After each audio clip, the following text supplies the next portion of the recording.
is me, Courtney, and welcome to my channel.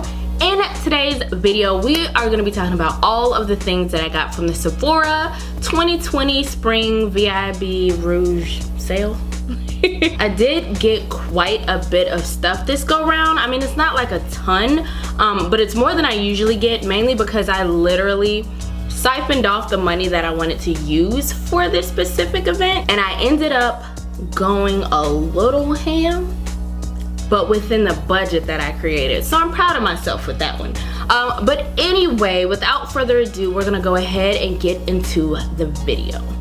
So the first two things that I got are fragrances. I've actually talked about these fragrances on my channel before. The first one is the Dolce & Gabbana, the only one. And the second one is the Valentino Donna Born in Roma. I actually got the entire gift set. It comes with the 3.4 ounce as well as the 1 ounce, and I just felt like this was a way better deal than just getting the one. I think out of all the fragrances in my collection, these two, at least for right now, are my favorite. I feel like both of these scents are very sweet, like slightly floral, and both of them have a very faint hint of like spice in it.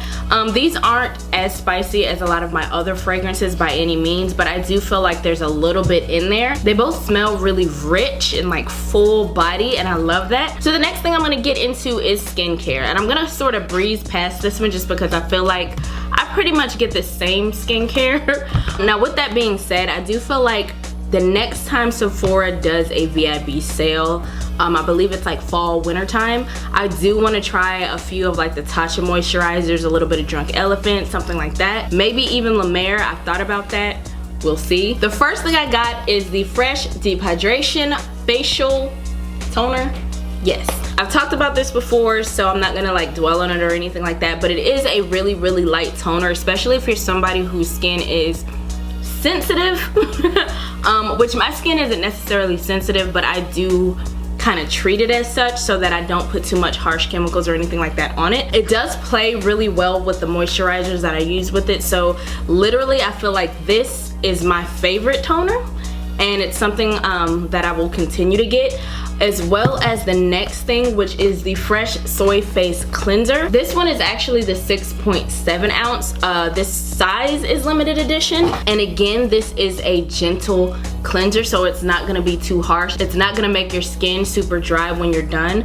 I'm somebody that double washes, so I'll wash my makeup off and then I'll go in with a light cleanser as well, then my toner, then my moisturizer, and then I'll go in with this, which is the Olay Henrikson Truth Serum. This is something that I've continued to get over the years as well. Lately, I've been trying out cheaper alternatives to skincare, and I feel like while they're not bad, like the last serum that I used was the e.l.f. I'm going to leave the name of it if I can find it, but it was a serum from e.l.f.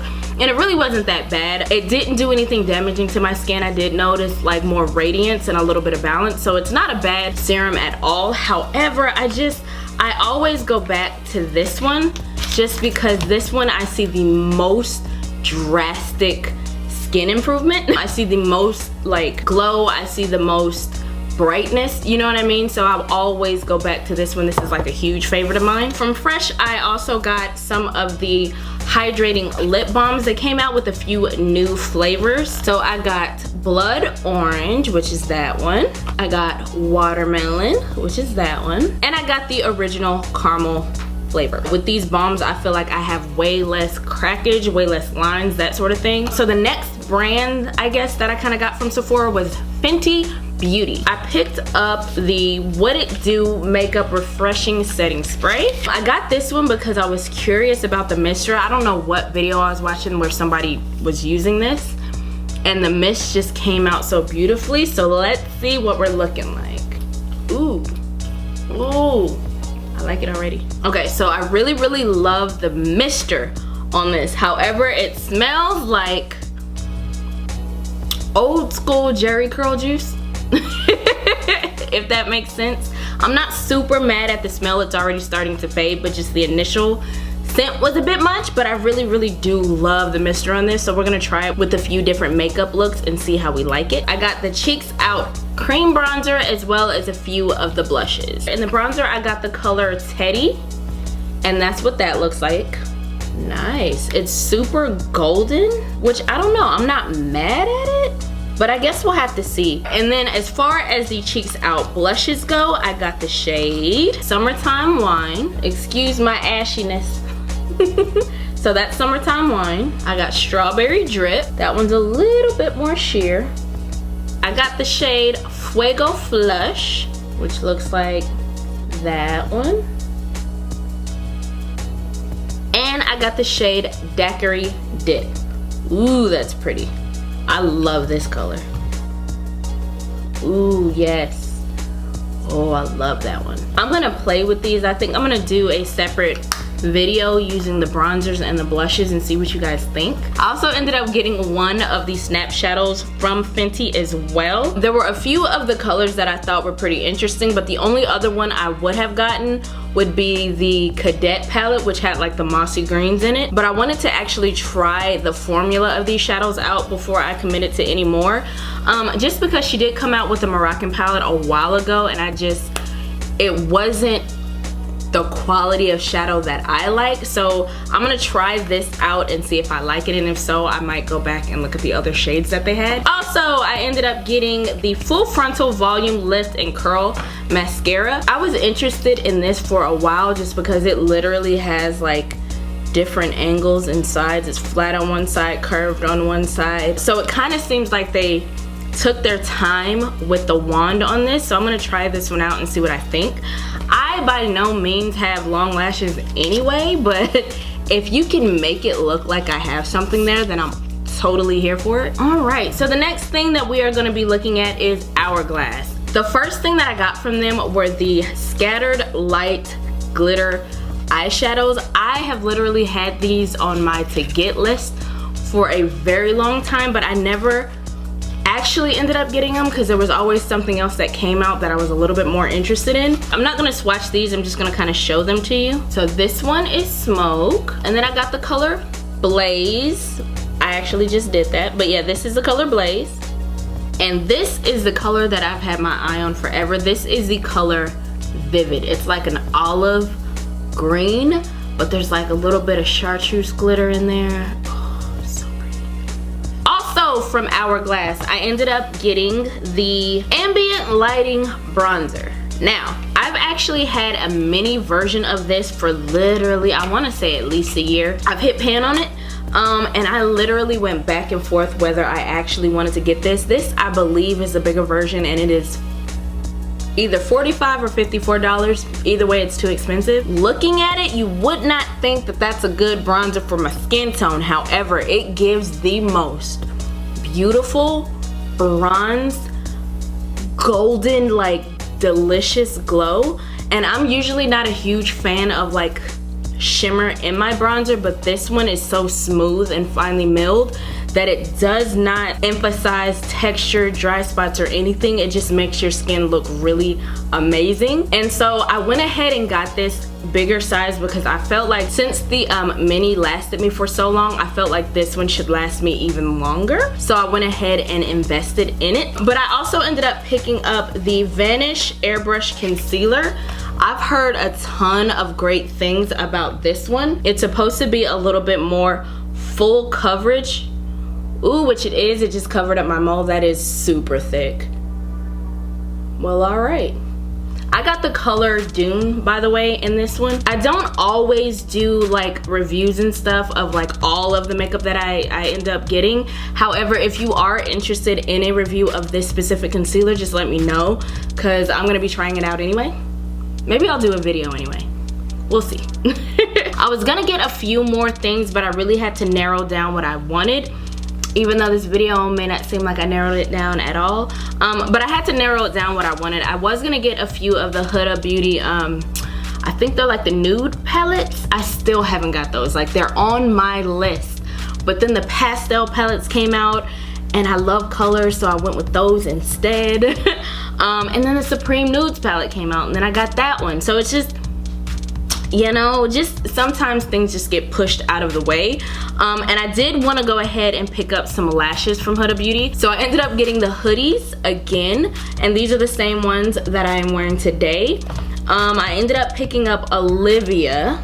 which are a little bit shorter. And then I want to say Kalana or Kalena. Don't know, but they were really pretty. I always like the fanned out look, especially with the wing liner. It looks so cute. I almost picked up the Huda Beauty foundation.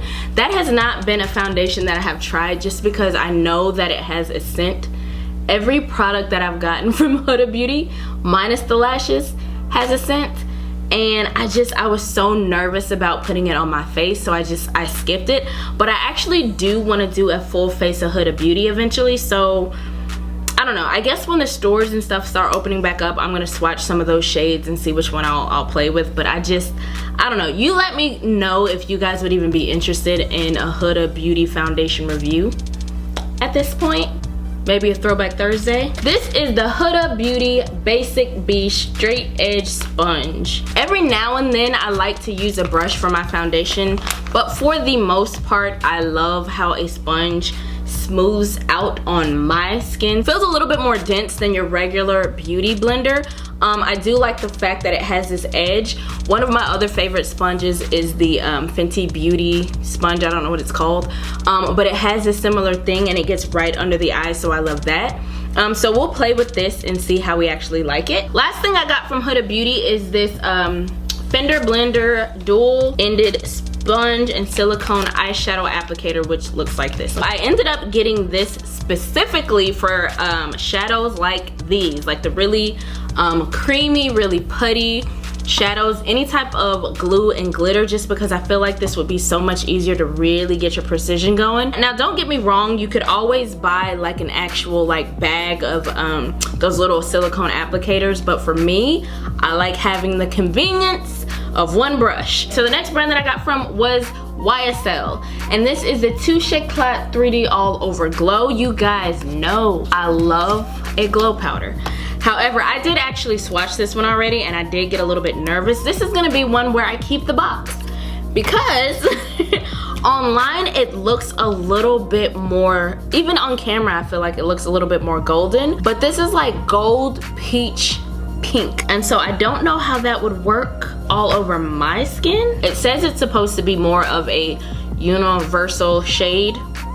Am I gonna be ashy is the question. We'll see. I'm gonna play with it a little bit more before I put on my highlighter so I can really get a feel for what it's doing for my skin. Still gonna keep the box though. Next two things I got from YSL are the Rouge Pour Couture lipsticks. These are a collab with Zoe Kravitz, and I had had my eye on it since it came out, but I just didn't want to pay full price for it. Look at that packaging though, that's beautiful.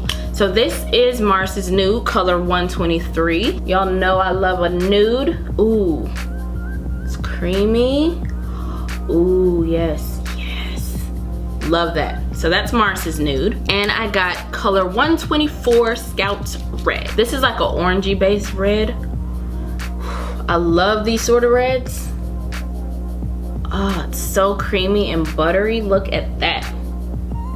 That is gorgeous. So the next thing I got is the Becca Liquefied Light Highlighter. I was debating on whether I wanted to get the Patrick Ta Glow, or what was it, the Fenty Beauty one, or the Touch and Soul. Like there's all these like liquid glows, and I ended up getting this one from Becca. For whatever reason, I just really thought, one, the packaging was cute, but the color in and of itself was really beautiful. This one is Ignite. Y'all, look at that. Oh. It's not super oily. On my skin, the glitter does still come off a little bit, but that's okay. Anytime you're gonna be dealing with any kind of body shimmer, it's gonna transfer a little bit, especially when like your whole, like if your body's getting sweaty or anything like that. And of course this can be used as like an actual face highlighter. I know some people like to put on liquid highlighter before their foundation and stuff, so you can do that as well. I literally was smelling this trying to figure out what it smelled like. I was thinking like old school hair grease, the one that comes in like the blue, what is that called? It's like the blue old school hair grease, or like the green one. I can't remember the name of it. And my husband literally said that it smells like pomade with a hint of vanilla. I'm not mad at the smell, and I'm sure like whatever fragrance or lotion you're wearing, it's light enough that it'll mix in with it and be fine. Alright, so I got two more things and I believe that is it. This is the Charlotte Tilbury Airbrush Flawless Finish powder. I've heard literally over the years that this powder is just great and really amazing. One of the people that recommended this specific shade was of a deeper complexion. So I don't know, is it like an under eye brightener type of situation? Do we kind of do like an all over dusting? Don't know, but we're gonna try something. I'm gonna actually take my Kat Von D number 25 and we're just gonna tap in here real quick.